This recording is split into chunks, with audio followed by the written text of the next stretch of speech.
सभी को नमस्कार। दोस्तों, आज हम इकोनॉमी सीरीज में पढ़ने वाले हैं समावेशी विकास और उससे उत्पन्न विषय। यहाँ से जो क्वेश्चन आए हैं, विशेषकर आप ध्यान रखना।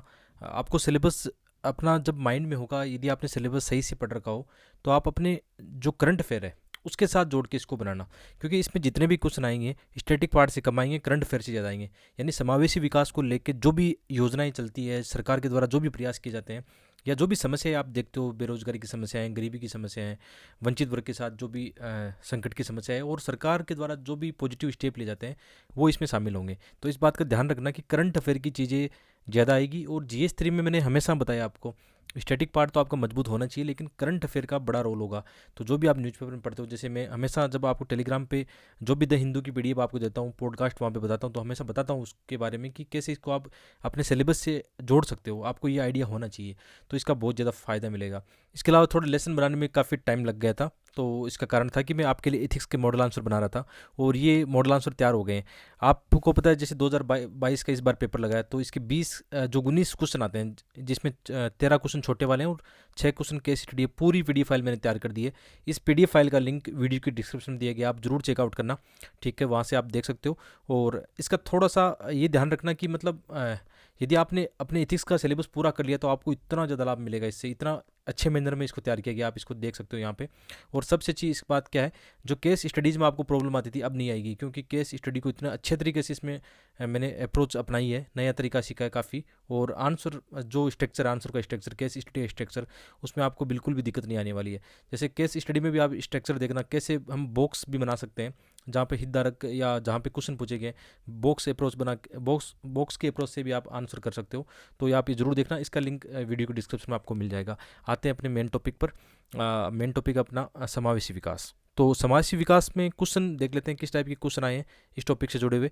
तो एक क्वेश्चन तो इस साल ही आया है कि क्या बाजार अर्थव्यवस्था के अंतर्गत समावेशी विकास संभव है। यानी आजकल आप देख रहे हो ना कि पूंजीवादी अर्थव्यवस्था की बात चलती है, तो इसमें क्या इशू हो सकते हैं। साथ में भारत में आर्थिक विकास की प्राप्ति के लिए वित्तीय समावेशन, बहुत ये फ्लैट क्वेश्चन है। इसमें जैसे आपको वित्तीय समावेशन की कुछ योजनाएं याद हो, PM जनधन याद हो, उज्ज्वला स्कीम है, या कृषि से जुड़ी हुई स्कीम है, या गरीबी बेरोजगारी को मिटाने के लिए जो भी स्कीम है आप इसमें बता सकते हो, उसी का रोल ज़्यादा होगा इसमें। इसके अलावा 2020 में एक ऐसा ही क्वेश्चन आया था। इस क्वेश्चन का मैंने पहले आपको मॉडल आंसर भी दिया था पहले, कि समावेशी समृद्धि और संपोषणीय विकास के परिप्रेक्ष्य में अंतरपीढ़ी और अंतरपीढ़ी के साम्य विषयों की व्याख्या कीजिए। यानी जो भी हमारी पीढ़ी है, ठीक है, उनके बीच में क्या क्या उनके मुद्दे हैं समावेशी विकास को लेकर, इस क्वेश्चन में बताने हैं।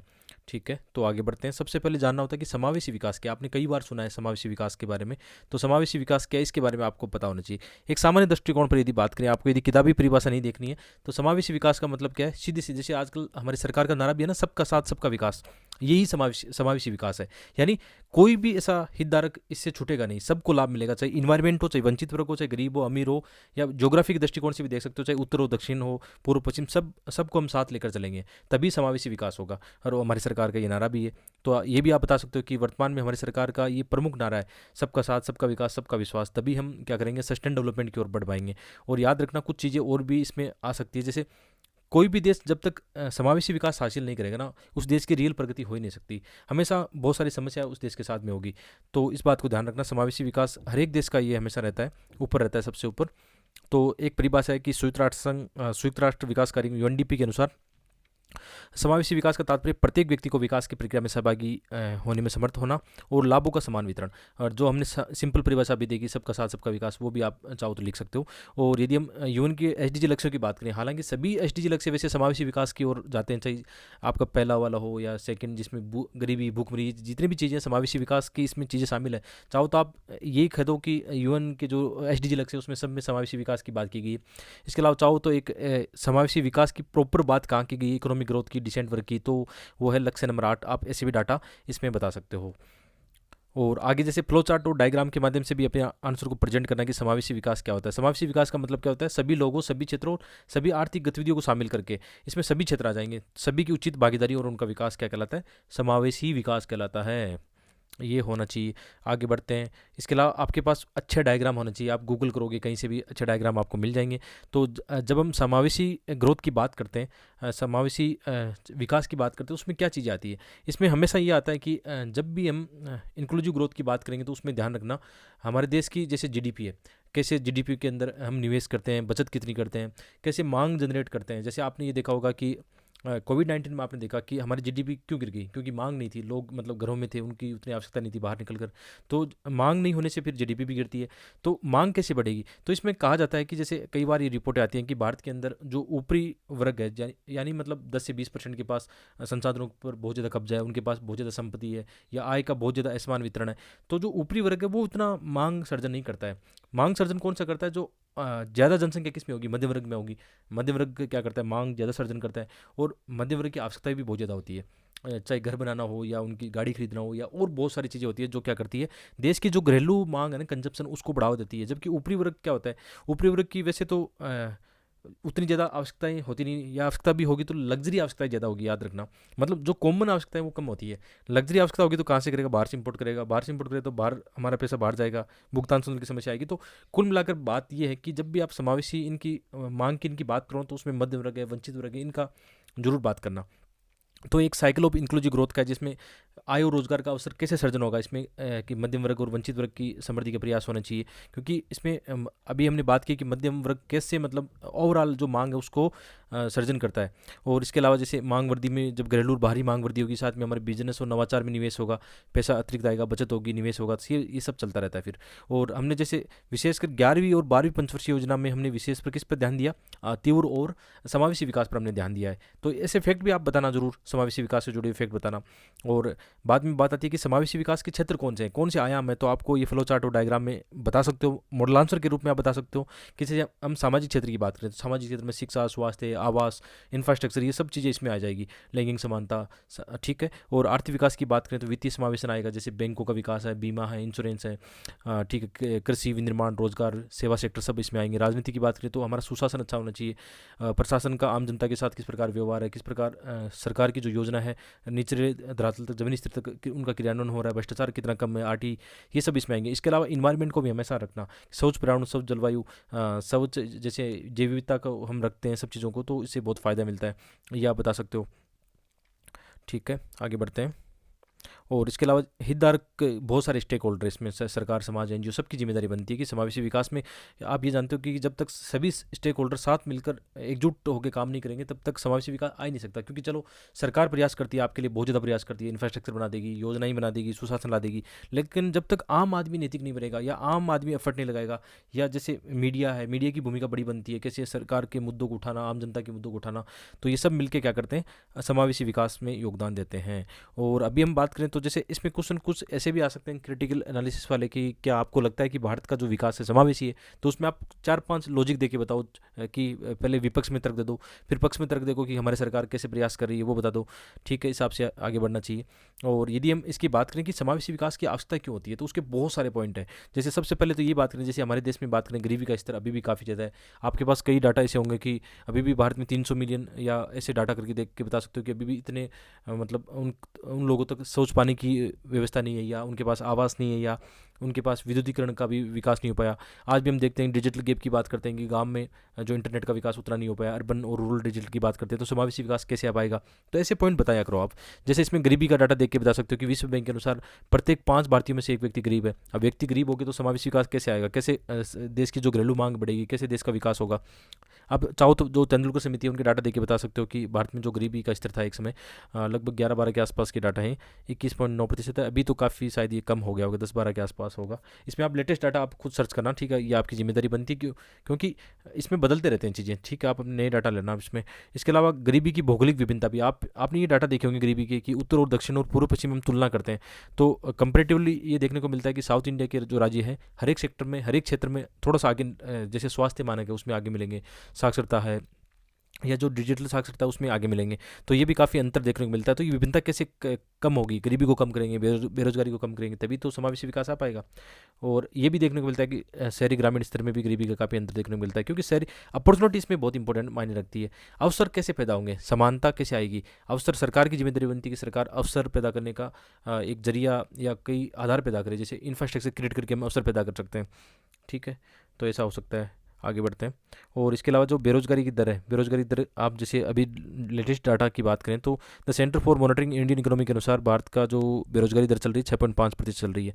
ठीक है, अलग अलग हो सकता है, कहीं 5% हो, कहीं अलग हो सकता है। इसके अलावा ऑक्सफैम की हमेशा एक रिपोर्ट आती है कि विशेषकर हमने ये देखा कि कोविड-19 के बाद में बेरोजगारी की काफ़ी दर भी देखी गई और नेगेटिव प्रभाव इसमें देखे गए। और हमेशा हमारी हमारी जो ग्रोथ, उस पर ये आरोप भी लगता है कि हम जॉबलेस ग्रोथ की ओर जा रहे हैं, हमने रोजगारों को उतना सर्जन नहीं किया। कई बार ये भी लगता है कि जो एलपीजी रिफॉर्म हमने 1991 में लिए थे, उसके बाद में हमने सेवा सेक्टर पर काफ़ी ध्यान दिया है, लेकिन विनिर्माण सेक्टर का उतना हमने ध्यान नहीं दिया। क्योंकि विनिर्माण सेक्टर क्या करता है, जॉब ज़्यादा क्रिएशन करता है, क्योंकि इंडस्ट्री में बहुत सारे आप जानते हो लेबर की आवश्यकता होती है, उत्पादक श्रमिकों की आवश्यकता होती है। जैसे चीन ने ऐसा किया था, तो हमने ये गलती की, तो अभी हमारी सरकार इन चीज़ों पर ध्यान दे रही है, समावेशी विकास की ओर ध्यान दे रही है। इसके अलावा असमानता की हम बात करें तो ऑक्सफैम जो रिपोर्ट है वो डाल सकते हो ये। इसके अलावा आपके पास बहुत सारी ऐसी रिपोर्ट है असमानता को लेकर, यूएन क्या बोलते हैं, एचडीए रिपोर्ट है, या और भी बहुत सारी रिपोर्ट है जिनको आप बता सकते हो। जैसे इसमें बताया गया कि शीर्ष 10% जनसंख्या के पास कुल राष्ट्रीय संपत्ति का कितना प्रतिशत, 76% है। देखो मतलब कितना असमान है, असमानता खाई कितनी गहरी हो सकती है, इसके नेगेटिव इंपैक्ट बहुत ज़्यादा होते हैं बाद में। ठीक है, इसके अलावा जैसे सबसे अमीर जो 1% लोग, उनके पास 42% संपत्ति, ये डाटा भी ऊपर नीचे होते रहते हैं, उससे फर्क नहीं पड़ेगा। बस आप अपनी बात को सही साबित करने के लिए कुछ डाटा का उपयोग जरूर लेना। और सबसे नीचे की जनसंख्या 50% जनसंख्या, उसके पास मात्र देश की 2.8% संपत्ति है। तो ये देखो कितना संसाधनों का भी इसमें असमान वितरण मिलेगा, अपॉर्चुनिटी का भी मिलेगा, बहुत सारी चीज़ें इसमें मिलेगी। हमारा मुद्दा ये डिबेट का नहीं है, हमारा मुद्दा है सस्टेन डेवलपमेंट को समझने का। तो हमने ये भी देखा कोविड-19 के बाद में असमानता में काफ़ी ज़्यादा वृद्धि देखने को मिली। इससे क्या नुकसान होता है, इससे समग्र जो मांग होती है उसमें गिरावट आती है। जो मांग में जब गिरावट आएगी तो हम प्रोडक्शन क्या करेंगे, जो इंडस्ट्री कैसे चलेगी। तो ये समग्र मांग में गिरावट नहीं आनी चाहिए। इसके लिए जो मध्यम वर्ग है या जहाँ ज़्यादा मतलब कंजप्शन होता है, उनको ज़्यादा टारगेट करना चाहिए। मध्य वर्ग अधिक मांग सर्जन करता है, जीडीपी का ज़्यादा विकास होता है। तो कोविड-19 में थोड़ा उल्टा देखने को मिला था, और सामाजिक नकारात्मक प्रभाव भी देखने को मिलते हैं। यदि असमानता की खाई गहरी हो जाती है तो आपने देखा होगा ना, कैसे चोरी बढ़ जाती है, हिंसा बढ़ जाती है, डकैती बढ़ जाती है। ये चीज़ें किसके कारण होता है, असमानता के कारण होता है। इसके अलावा पर्यावरणीय संकट भी हमने देखा है कि जैसे आजकल शहरों में विशेषकर देखने को मिलता है कि वायु प्रदूषण बहुत ज़्यादा खराब हो रहा है, लोगों को स्वास्थ्य खराब हो रहा है। तो हमने क्या करना है, हमें क्या करना है, पर्यावरण को भी स्टेक होल्डर मानना है और उनका भी सही से विकास करना है। जैसे पश्चिमी घाट का आपने देखा होगा, कैसे मतलब नई कमेटियाँ बनती है और पारितंत्र के संरक्षण के लिए प्रयास होते हैं। वेटलैंड नुकसान, इसके कारण शहरी बाढ़ आती है। तो इनको क्या करना होगा, सस्टेन डेवलपमेंट में याद रखना हमेशा पर्यावरण भी बड़ा एक स्टेक होल्डर है, हमें मतलब पर्यावरण को साथ लेकर चलना पड़ेगा। तो ये बता सकते हो। इसके अलावा जैव विविधता का ह्रास होता है, तो इसके बहुत सारे नेगेटिव इम्पैक्ट होते हैं। वंचित वर्ग बदलते पर्यावरण के प्रति संवेदनशील होते हैं, क्योंकि जो उच्च वर्ग होता है उसके पास तो ऐसी टेक्नोलॉजी या संसाधन होते हैं कि वो पर्यावरण के जो भी नेगेटिव इम्पैक्ट होते हैं उनको सहन कर सकते हैं या उनके खिलाफ काम कर सकते हैं।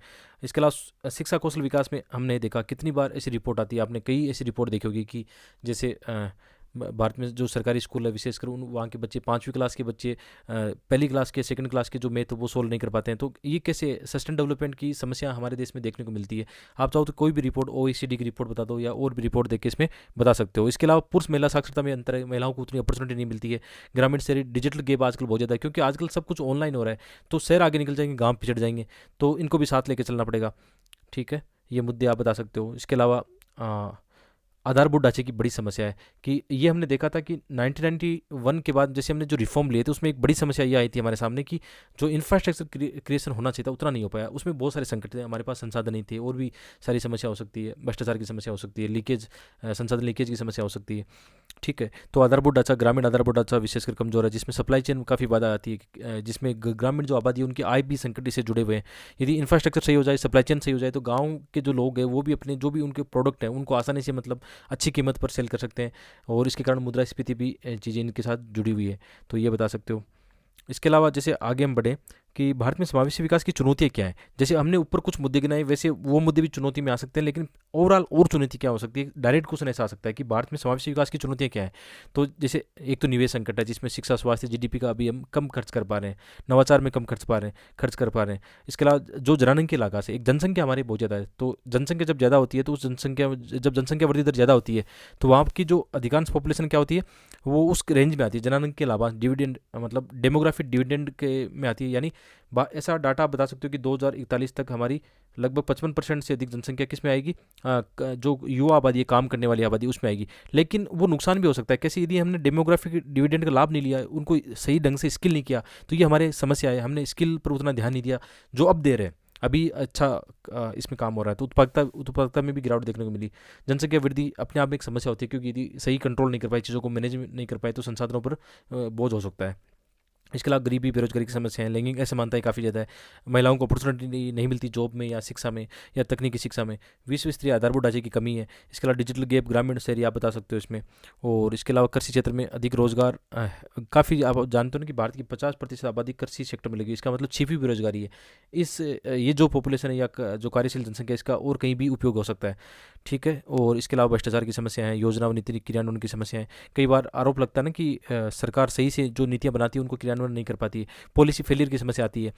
ठीक है। इसके अलावा समस्या तो है, लेकिन समाधान भी तो है ना। हमारे पास बहुत अच्छा समाधान है, इतने पॉइंट इसमें कमी नहीं रहेगी आपको। क्वेश्चन आएगा स्पेसिफिक किसको लेकर, जैसे इस साल क्वेश्चन आया था वित्तीय समावेशन को लेकर, तो आपके पास वित्तीय समावेशन के पॉइंट होने चाहिए। कई बार सामाजिक समावेशन का आ जाएगा, तो समाधान है। जैसे शिक्षा के क्षेत्र में हमने क्या किया, नई जो एजुकेशन पॉलिसी वो लेकर आए, इसमें सब समाधान है। कौशल, तकनीक, शिक्षा को लेकर, जो लैंगिक असमानता थी उनको लेकर, इंफ्रास्ट्रक्चर को लेकर, सब मुद्दों को इसमें एड्रेस किया गया है, तो आप इसको बता सकते हो। इसके अलावा कौशल विकास के लिए हमारे पास कितनी योजनाएं हैं, विशेषकर पीएम कौशल विकास योजना, पंडित दीनदयाल योजना, या अलग अलग राज्यों में भी अलग अलग रोशनी कई योजना चलती है, जैसे जम्मू कश्मीर की अलग योजना है, ये आप बता सकते हो कौशल विकास में।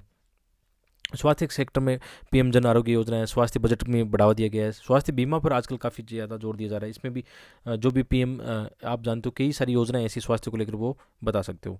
वित्तीय समावेशन में आप बताओगे, जैसे पीएम जनधन तो सबसे टॉप पर है, कितने लोगों का खाता खोला गया, पहले पता नहीं था कि बैंक में भी ऐसा हो सकता है, लेकिन आम आदमी तक बैंक की पहुँच बनाई गई। और जनधन आधार कार्ड, मोबाइल जोड़कर क्या क्या है, लाभार्थी की पहचान की गई, ताकि इसमें कार्य त्वरित गति से आगे बढ़े। मुद्रा बैंक यानी एमएसएमई सेक्टर में क्या हुआ, मुद्रा बैंक को स्थापित कर आसानी से उनके लिए लोन की व्यवस्था की गई, तो ये बता सकते हो। और बहुत सारे पॉइंट इसमें, चाहो तो आप पीएचडी कर लेना, लेकिन वो ये ना डिमांड के हिसाब से बढ़ना है अपने को। कृषि सेक्टर में बहुत सारी योजना है, किसानों की आय वृद्धि करनी है, मृदा स्वास्थ्य कार्ड है, पीएम कृषि सिंचाई योजना है। ये सब क्या, ये योजना क्यों लाई गई? इसलिए लाई गई ताकि कैसे हम समावेशी विकास लाएं हर एक सेक्टर का, क्योंकि हर एक सेक्टर मतलब जब ग्रोथ करेगा ना, तो अपने आप समावेशी विकास आ जाएगा। इसके अलावा आधारभूत ढांचे पर हमने आधारभूत ढांचे में निवेश पाइपलाइन को देखा है, भारत नेट ग्रामीण इंटरनेट की सुविधा देखी है। महिला सशक्तिकरण में आपने पीएम उज्ज्वला स्कीम है। इसके अलावा बेटी बचाओ बेटी पढ़ाओ, बहुत सारी स्कीम इसमें और भी बता सकते हो, स्किल से लेकर। पर्यावरण संरक्षण के लिए हमने वेटलैंड संरक्षण के कार्य किए हैं। पर्यावरण प्रभाव आकलन यानी डेवलपमेंट और इन्वायरमेंट दोनों का ध्यान रखना है। और रोजगार में हमने ग्रामीण रोजगार, विशेषकर मनरेगा स्कीम इस मामले में बहुत अच्छा एग्जाम्पल आप बता सकते हो, कि जैसे गांव में विशेषकर रोजगार के संकट को दूर करने के लिए मनरेगा एक बड़ा इसका रोल होता है। मनरेगा सस्टेन डेवलपमेंट में बड़ी भूमिका निभा रही है। ऐसी बहुत सारी योजनाएं हैं जिनको आप बता सकते हो। इसके अलावा जैसे आप कुछ सुझाव दे सकते हो कि इसमें और क्या सुधार किया जा सकता है, तो इसमें है कि जैसे प्रगतिशील प्रभावशाली एक रणनीति बना सकते हो, जिसमें राजकोषीय, वित्तीय, हर एक सेक्टर को लेकर ध्यान में रखकर एक रणनीति बन सकती है। हमें शिक्षा स्वास्थ्य पर अच्छा खर्च करना चाहिए, जैसे विकसित राष्ट्र करते हैं वैसे हमें भी करना चाहिए। और सामाजिक आर्थिक आधारभूत ढांचे पर का विकास होना चाहिए। गरीबी बेरोजगारी कम करने की एक ओवरऑल एक व्यापक रणनीति बनी चाहिए। लैंगिक संतुलन नीतियों को हमेशा ध्यान रखना है, जो भी मुद्दे हैं उनको ध्यान रखना है। इसके अलावा जो सामाजिक शैक्षणिक दृष्टिकोण से पिछड़े वंचित क्षेत्र है, उनका विकास ज़्यादा होना चाहिए, उन पर ज़्यादा खर्च करना चाहिए। सरकार ऐसा प्रयास करती भी है। ग्रामीण व महिला सशक्तिकरण के प्रयास होने चाहिए। लोगों के जीवन स्तर में सुधार के प्रयास होने चाहिए। लोगों का यदि जीवन स्तर ऊंचा होता है, लोग जब खुश होते हैं ना, तो काम भी अच्छा करते हैं, देश की जीडीपी में योगदान देते हैं, ये बता सकते हो। सुशासन अच्छा करना है, और पर्यावरण व हितधारक, पर्यावरण को भी एक हितधारक के रूप में इसमें शामिल करना है। तो ये एक शानदार लेसन था। टू दी पॉइंट हम पढ़ते हैं, यही हमारा तरीका है पढ़ने का। ठीक है। और ये पीडीएफ आपको टेलीग्राम पे मिल जाएगी। बाकी जो हमने एथिक्स वाली पीडीएफ की बात की थी, वो वीडियो के डिस्क्रिप्शन में उसका लिंक है, जरूर देखना। बहुत बहुत धन्यवाद।